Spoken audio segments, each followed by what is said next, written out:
Já, komið sæl og verið velkomin aftur í Dótakassan að þessu sinni annar orkubanki frá Bluetti og þessi hugsaður fyrir iðnaðarmanninn.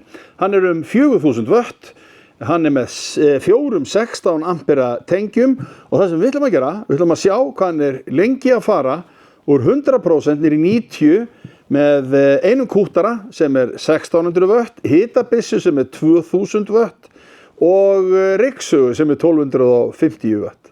Keyrum þetta í gang.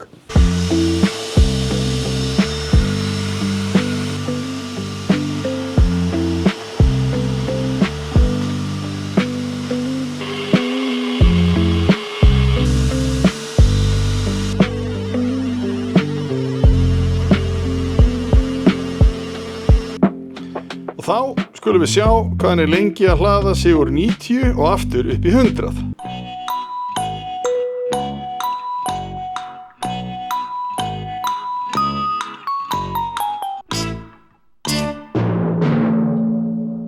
Held ég, þetta voru 14 mínútur að hlaða upp í 100%. Já, ég verð að segja alveg svo að þetta vel af sér vikið. 4 mínútur með þessum 3 orkufreku græjum. Segjum þetta gott af Dótakassanum í bili. Nánari upplýsingar þennan Bluetti inn á orkuland.is. Verið sæl.